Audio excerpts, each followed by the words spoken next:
Nanging guyonan karo sapa? Kamangka ing jero omah iki ora ana wong liya kajaba aku lan dheweke.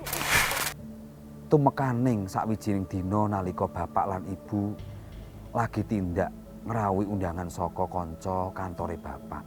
Aku arep menyang mburi, dumadakan aku dikagetake dening swaraning bocah kang lagi guyonan ana jero kamar adikku.